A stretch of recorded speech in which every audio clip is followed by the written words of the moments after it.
बिस्मिल्लाहिर्रहमानिर्रहीम। अस्सलाम वालेकुम बहनों, भाइयों और बुजुर्गों।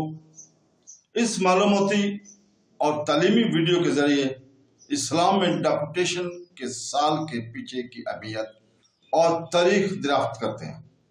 डेपुटेशन का मतलब है लोगों का एक ग्रुप जो दूसरों के लिए बोलने या काम करने के लिए भेजा जाता है। इस अहम वक्त के दौरान रोनुमा होने वाले वाक़यात के बारे में जानना चाहते हैं और इस्लामी तारीख के बारे में अपनी समझ को गहरा करने के लिए इस वीडियो को पूरा देखें और कोशिश करें कि इसको शेयर भी करें ताकि दूसरे भी इससे मुस्तफीद हो सकें। फतह मक्का के बाद मदीना इस्लाम का दारा खिलाफा बना। पूरे अरब से बहुत से वफद मदीना मुनव्वरा पहुंचे। वफूद मदीना में ज्यादातर मस्जिद में कुछ अरसा क्याम करते थे और रसूल पाक सल्लल्लाहु अलैहि वसल्लम और आपके साहब से इस्लाम सीखते थे, जो इन वफूद की मेजबानी करते थे और ज़ाहिरीन को इस्लाम की तालीम देते थे। इन में से चंद अहम डेपुटेशन थे: शकीफ का वफद, बनु तईम का वफद और बनु आमर का वफद। तो दोस्तों, हजूर पाक सल्लल्लाहु अलैहि वसल्लम ने अपनी जिंदगी में एक मरतबा हज किया। हिजरत के 10वें साल हजूर अकरम सल्लल्लाहु अलैहि वसल्लम ने हज पर जाने का इरादा जाहिर किया। इसने अरब के तमाम हिस्सों में कासद भेजे और इनसे कहा कि वो इसके अजीम हज में इसका साथ शामिल हो। लोगों ने हजारों की तादाद में इसकी पुकार पर लब्बैक कहा। तमाम अरब से मर्द व ख़वातीन मदीना की तरफ रवाना हुए। हजूर पाक सल्लल्लाहु अलैहि वसल्लम के साथ हज पर जाने के लिए जमा हुए। तादाद 1 लाख से तजावुज कर गई। रसूल पाक सल्लल्लाहु अलैहि वसल्लम ने 26 ज़ुल्हज को सहाबा कराम के साथ मदीना से रवाना हुए। 6 मील चलने के बाद आपने ज़ुल्हक़ा में एहराम बांधा। ज़ुल्फ़ा इसकी पैरवी इसके लिए तमाम साथियों ने की। 5 ज़ुल्हज को हजूर पाक सल्लल्लाहु अलैहि वसल्लम मक्का मुकर्रमा पहुंचे। हजूर पाक सल्लल्लाहु अलैहि वसल्लम 8 ज़ुल्हज तक मक्का मुकर्रमा में रहे। 8 ज़ुल्हज को रसूल पाक सल्लल्लाहु अलैहि वसल्लम मक्का से मना के लिए रवाना हुए और रात वहीं गुजारी। मना से 9 ज़ुल्हज की सुबह अरफात के लिए रवाना हुए। अलवदई हज का खुतबा। तो दोस्तों, 9 ज़ुल्हज की दोपहर को हजूर पाक सल्लल्लाहु अलैहि वसल्लम ने अपने ऊंट कस्बा पर सवार होकर 1 लाख से ज्यादा लोगों को इज्तिमा में अपना तारीखी खिताब किया। मर्जाजा खुतबा दिया गया था। ऐ लोगों, मुझे तवज्जो दिलाओ, क्योंकि मैं नहीं जानता कि इस साल के बाद मैं फिर कभी तुम्हारे दरमियान रहूंगा या नहीं। इसलिए जो कुछ मैं तुमसे कह रहा हूं इसे गौर से सुनो और इन बातों को इन लोगों तक पहुंचा दो जो आज यहां मौजूद नहीं है। हजरत मोहम्मद सल्लल्लाहु अलैहि वसल्लम ने इज्जत जान और लोगों की इज्जत और सूद की मजम्मत के बारे में क्या फरमाया? ऐ लोगों, जिस तरह तुम इसे महीने, इस दिन, इस शहर को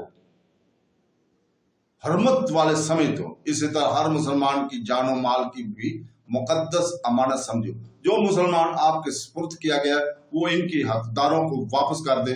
किसी को तकलीफ ना दो ताकि कोई तुम्हें तकलीफ ना दे। याद रखो कि तुम अपने रब से जरूर मिलोगे और वो तुम्हारे अमाल का हिसाब लेगा। अल्लाह ताला ने तुम पर सूद लेने से मना किया, इसलिए सूद की तमाम जिम्मेदारियां आपसे साकत है। ताहम आपका सरमाया आपके पास है।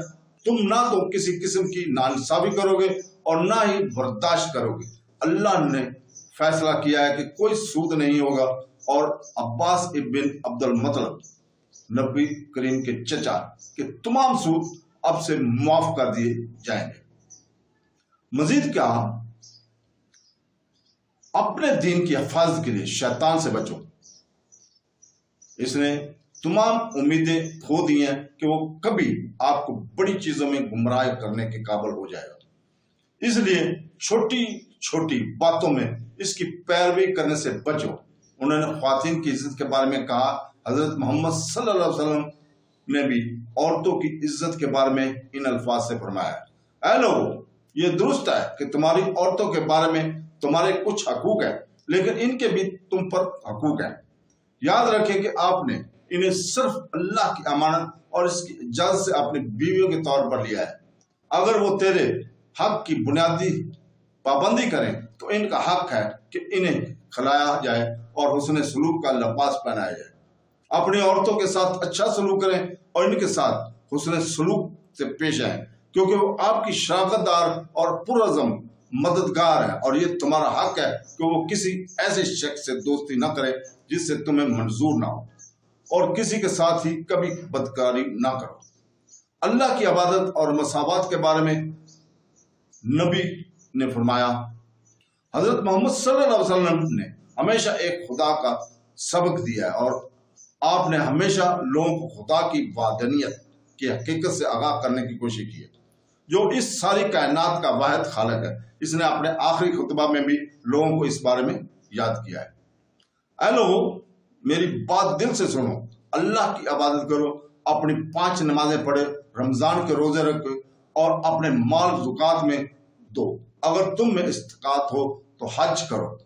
انہوں نے مزید کہا کہ تمام بنی نوع انسان آدم و حوا سے ہے، کسی عربی کو کسی اجمی پر کوئی فضیلت نہیں، نہ ہی کسی اجمی کو عربی پر کوئی فضیلت ہے، نیز کسی گورے کو کالے پر کوئی فضیلت نہیں، اور نہ ہی کالے کو گورے پر کوئی فضیلت ہے، سوائے تقوی عمل صالح کے جان کہ ہر مسلمان پر مسلمان کا بھائی ہے اور مسلمان ایک بھائی چارہ ہے۔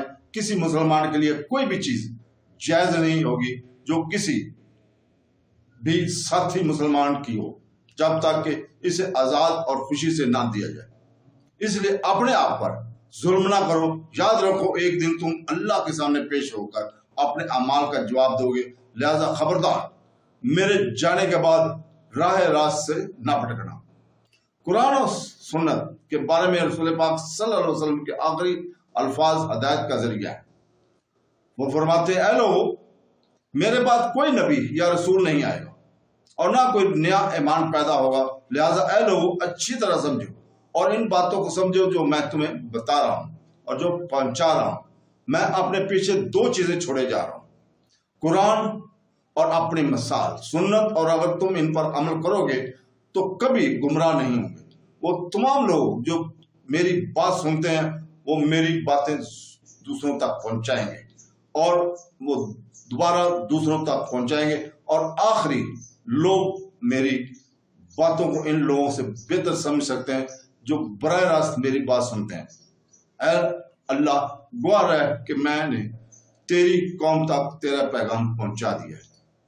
تو دوستو، اللہ تعالیٰ سے دعا ہے کہ وہ ہمیں قرآن پڑھنے، حدیث پڑھنے اور اس کے اوپر عمل کرنے کی توفیق عطا فرمائے۔ آمین ثم آمین۔ اللہ حافظ۔